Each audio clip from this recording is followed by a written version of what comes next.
جی پیارے بچوں، السلام علیکم۔ آج آپ کے لیے جو سٹوری ہے وہ ہے پرستان کی 3 خوبصورت پریاں۔ پرستان میں 3 خوبصورت انتہائی پیاری پریاں رہتی تھیں۔ ہر پری ان سے محبت کرتی تھی۔ پریوں کی ملکہ ان کو بہت پیار سے رکھتی تھی۔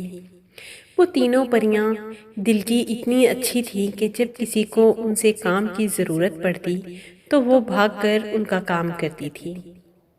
سب ان سے محبت کرتے، ان کی خوشی میں خوش رہتے تھے۔ یہ تینوں پریاں دوسروں کو کھانے پرووائڈ کرتی اور ان کو کسی بھی قسم کی کھانے کی یا پھلوں کی ضرورت ہوتی وہ بھی باغ سے توڑ کر لا کر دیتی تھی۔ ساتھ ہی پرستان کی پریوں کے ایک باغیچہ تھا۔ وہ ہر دن وہاں سیر کے لیے جاتی تھی اور وہاں سے میوے اور فروٹ توڑ توڑ کر لے کر آتی تھی، جو وہ اپنی باقی پریوں کو پرستان میں دیا کرتی تھی۔ پریاں ان کی بہت احسان مند رہتی تھی کہ یہ تینوں پریاں ہم سب کا اتنا خیال رکھتی ہیں۔ ان تینوں نے ایک دن سیر پر جانے کا ارادہ کیا۔ کہنے لگی، کافی دن ہوئے ہیں ہم دریا کی سیر پر نہیں گئی، کیوں نہ آج تینوں دریا کی سیر پر چلتے ہیں۔ اتنی محبت تھی تینوں میں کہ ایک دوسرے سے ایک پل کے لیے بھی جدا نہ ہوتی تھی۔ شانو پری، آنیا پری اور ریبا پری تینوں ایک دن سیر کو نکل پڑی۔ کھیلتے کھیلتے شانو اور آنیا پری آگے نکل گئی اور ریبا پری تھوڑا پیچھے رہ گئی۔ دریا کے کنارے پر پانی میں اچھلتی کودتی پریاں بہت خوش تھیں۔ وہیں کہیں دریا کے کنارے پر ایک دیو رہتا تھا جو ہر وقت خوبصورت پریوں کی تلاش میں رہتا تھا۔ جب اس نے ان تینوں پریوں کو وہاں دیکھا تو وہ ان کے پیچھے لگ گیا، ان کو تنگ کرنے لگا، جس کے نتیجے میں اس نے ریبا پری جو کہ پیچھے رہ گئی تھی اس کے پیچھے پڑ گیا۔ اس نے کبھی اس کی جوتا پکڑ لیتا تو کبھی اس کے بالوں کو نوچ لیتا۔ وہ حیرانی سے ادھر ادھر دیکھنے لگتی مگر اسے کوئی نظر نہ آتا۔ وہ اسی کشمکش میں شانو اور آنیا پری سے پیچھے رہ گئی، نہ ہی ان کو بتا سکی کہ کون اسے تنگ کر رہا ہے۔ لہٰذا دیو اس کے پیچھے پڑا رہا اور کچھ ہی دیر میں دیو کے باقی ساتھی بھی آ گئے۔ انہوں نے اس کو کھینچ کر ایک اندھیری نگری میں لے گئے۔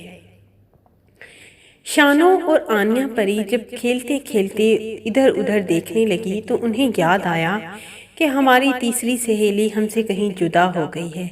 وہ دونوں کی دونوں پیچھے مڑ کر واپس اسی راستے پر ہو گئی جہاں سے وہ آئی تھی۔ انہوں نے سوچا کہ ہماری سہیلی کہیں راستے میں کسی مشکل میں پھنس گئی ہے جو ابھی تک یہاں نہیں آئی۔ لہٰذا دوڑتے دوڑتے وہ پیچھے بھاگی۔ جب وہاں پہنچی تو اندھیرا چھانا شروع ہو گیا، رات کا اندھیرا بڑھنے لگا۔ وہ دونوں پریاں خوفزدہ ہو گئی۔ اتنی عمر نہیں تھی ان کی کہ وہ ڈرنے لگ گئی۔ ڈرتے ڈرتے انہوں نے سوچا، ہم اپنی سہیلی کو یہاں اس اندھیرے میں چھوڑ کر کبھی نہیں جائیں گے۔ ہم پرستان میں جائیں گے تو ملکہ ہمیں ڈانٹے گی اور ہماری وہاں انسلٹ ہوگی کہ ہم اپنی پیاری سہیلی کو چھوڑ کر دھوکہ دے کر آ گئے ہیں۔ لہٰذا وہ نہ تو دھوکہ دینے والی تھی، محبت کی اتنی پکی تھی کہ ایک دوسرے کے بغیر جدا اور نیند نہیں آتی تھی۔ انہوں نے اسے ڈھونڈنے لگی، آوازیں مارنے لگی، ریبا پری ریبا پری۔ ایک دور سے انہیں آواز آئی، میں ادھر ہوں میں ادھر ہوں، خدا کے لیے مجھے بچاؤ۔ وہ دونوں پریاں پھر اسے آواز لگاتی اور اسی سمت بھاگنے لگتی جہاں سے انہیں آواز آتی تھی۔ لہٰذا شانو پری دوڑتی گئی اس اندھیری نگری میں پہنچ گئی اور آنیا پری بھی اسی کے پیچھے پہنچ گئی۔ وہ دونوں اس کنارے پہنچ گئی جہاں سے اسے آواز آ رہی تھی۔ اندھیری نگری میں ایک اندھیری کٹھیا تھی۔ وہ اس کے پاس پہنچی تو اندھیرا اتنا تھا اس کے اندر کہ کوئی چرند پرند کسی چیز کی وہاں سے کچھ نظر نہیں آ رہا تھا۔ وہ چیخیں مارنے لگی، ریبا پری باہر آؤ، خدا کے لیے ریبا پری باہر آؤ۔ ریبا پری نے جب ان کی آوازیں سنی تو اندر تڑپنے لگی اور دیو سے کہنے لگی، خدا کے لیے مجھے چھوڑ دو، میری دوستیں میرے بغیر مر جائیں گی۔ ہم کبھی ایک دوسرے سے ایک پل کے لیے جدا نہیں ہوئے، تو تم نے تو ہمیں اتنی دیر ہو گئی جدا رکھا ہوا ہے، اور میں نے تمہارا بگاڑا ہی کیا ہے جو تم میرے پیچھے پڑ گئے ہو؟ جن اسے بولا کہ حسین پریوں کا میں شکار کرتا ہوں، مجھے بہت پسند ہیں اور میں انہیں اپنے قید خانے میں رکھ لیتا ہوں اور کبھی آزاد نہیں کرتا۔ تم بھول جاؤ کہ میں تمہیں زندگی بھر بھی چھوڑوں گا۔ تمہاری سہیلیاں تو آج تھک جائیں گی تمہیں ڈھونڈ ڈھونڈ کر، مگر میں تمہیں اس اندھیری کٹیا سے کبھی باہر نہیں جانے دوں گا۔ جب پری نے یہ سنا تو مارے پریشانی کے وہ بے ہوش ہو کر زمین پر لیٹ گئی۔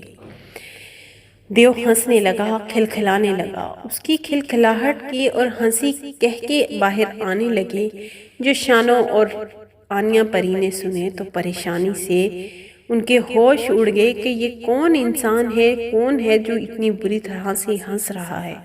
آواز انسانوں سے کافی مختلف لگی ان کو۔ ان کی پریشانی بڑھنے لگی۔ وہ دروازے پر پہنچی اور کہنے لگی کہ کوئی ایسی مشکل ہے جو ہماری سہیلی کو کسی نے بری طرح پھانس لیا ہے۔ نکالنا ان کے لیے اتنا مشکل تھا، اتنا کٹھن تھا۔ وہ نازک سی پریاں رات کے اندھیرے میں سردی کی شدت میں کھڑی باہر تڑپنے لگی اپنی سہیلی کے لیے۔ پھر راستے میں ایک نیک بزرگ کا وہاں سے گزر ہوا۔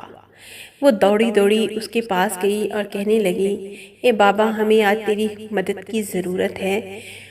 کہنے لگا، بتاؤ بچیوں، کیا مدد چاہیے؟ اتنی پیاری بچیاں اس اندھیرے میں یہاں کیا کر رہی ہیں؟ یہ تمہارے آنے کی جگہ نہیں، یہاں پر بھوتوں اور دیوں کا بسیرا ہے، تم یہاں کیا لینے آئی ہو؟ پریاں حیرانی کے عالم میں دیکھنے لگی، کہنے لگی، اے بابا، ہمیں یہ بتا دو، یہ اندھیری کٹھیا کس کی ہے؟ بابا نے جی ان کی طرف غور سے دیکھا اور کہنے لگا کہ بیٹا، میں تمہیں بتا تو دوں یہ کس کا ہے، لیکن تمہیں یہ نہیں معلوم کہ جب تمہیں پتہ چلے گا تو تم کتنی پریشان ہو جاؤ گی۔ تم جس اندھیری کٹھیا کے پاس کھڑی ہو وہ بہت تمہارے لیے نقصان دہ ثابت ہو سکتی ہے۔ وہ دونوں پریاں پریشانی سے دیکھنے لگی، کہنے لگی، بابا جی جلدی بتاؤ، ہماری ایک سہیلی اس اندھیری کٹھیا میں بند ہے، ہمیں اس کو نکالنا ہے۔ بابا جی نے کہا، بیٹا، تم کبھی اس کو نہیں نکال سکتی، یہاں ایک بہت بڑا دیو رہتا ہے جو پریوں کو اپنی خوراک بناتا ہے اور ان کو کھا جاتا ہے۔ کچھ دن وہ اس کو یہاں رکھے گا اور پھر ختم کر دے گا۔ کہنے لگی، بابا جی ہماری کچھ مدد کیجیے، پلیز اسے ہمارے پاس نکلوا دیجیے، کسی طرح اسے اس اندھیری کٹھیا سے اور جن سے آزاد کروا دیجیے۔ بابا جی کہنے لگے، ہاں میرے پاس ایک منتر ہے بیٹا، کبھی میں نے استعمال نہیں کیا، لیکن آج تمہیں اتنی پریشانی میں دیکھ کر میرا دل ہول رہا ہے اور میں آج اس دیو کا ایسی کی تیسی کر دوں گا۔ کہنے لگی، ٹھیک ہے بابا، خدا آپ کی مدد کرے اور اس ہماری سہیلی کو آزاد کروا دو۔ بابا جی نے جیسے ہی منتر پڑھا، اندر جن کے تڑپنے کی آوازیں آنے لگی۔ بابا جی نے اتنی تیزی کے ساتھ منتر پڑھا کہ اس کی کٹھیا روشن ہو گئی اور وہ چیخیں مارتا ہوا بلبلاتا ہوا کٹھیا سے باہر نکل آیا۔ کہنے لگا، کون ہے جو میری زندگی کو برباد کرنے پہ تلا ہے؟ کہنے لگا بابا جی کہ نکالو اس لڑکی کو اندر سے، اس پری کو چھوڑ دو اس کو، ورنہ تمہیں میں ختم کر دوں گا، بھسم کر کے رکھ دوں گا، تمہیں آگ لگا دوں گا۔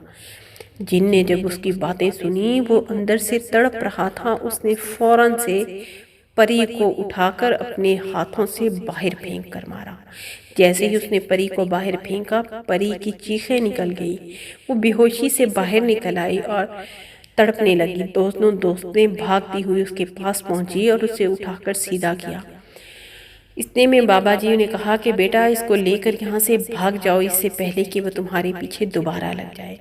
وہ تینوں پریاں وہاں سے بھاگی اور اپنی دوست کو سیدھا کیا اور اس کو بازو پکڑ کر دوڑاتی ہوئی وہاں سے نکل گئی۔ اندھیری رات اور وہ اپنے پرستان میں پہنچی تو وہاں ملکہ ان کا بے تابی سے انتظار کر رہی تھی۔ اس نے کہا کہ تم کہاں گم ہو گئی تھی؟ میری پریشانی کا عالم اتنا بڑھ گیا تھا کہ میری چین کی نیند نہ سو سکی اور مجھے نیند نہیں آئی، میں کب سے یہاں کھڑی ہوں۔ انہیں نے کہا کہ ملکہ کو معذرت کی اور کہا کہ آج کے بعد ہم کبھی دریا کی سیر پر نہیں جائیں گے، ہم اسی باغیچے میں جایا کریں گے سیر کے لیے جہاں ہم پہلے جاتے تھے۔ ہم اپنے پرستان سے اور اپنی کسی سہیلی سے جدا نہیں ہو سکتے۔ پری نے ان کو پیار کیا اور کمرے میں لے گئی، ان کے لیے اچھے اچھے کھانوں کا انتظام کروایا اور کہنے لگی کہ بیٹا، میں تمہاری ماں کی طرح ہوں، تمہاری جدائی میں بھی برداشت نہیں کر سکتی۔ آج کے بعد جہاں بھی جانا ہو، جہاں بھی سیر کو جانا ہو، دریا پر جانا ہو، میری اجازت اور مجھے ساتھ لیے بغیر تم کہیں نہیں جاؤ گی۔ میری پرستان کا تم لوگ حسن ہو، اگر تم گم ہو گئی تو میں کسی کام کی نہیں رہوں گی۔ ایک ایک پری سے مجھے اتنی ہی محبت ہے جتنی کہ تم تینوں کو خود سے ہے۔ اتنے میں وہ تینوں خوش ہو گئی اور سب آرام سے رہنے لگی۔ پیارے بچوں، یہاں پر چینل کو سبسکرائب کر لیں اور بیل آئیکن کا بٹن ضرور دبا لیں۔ تھینک یو بچوں، اللہ حافظ۔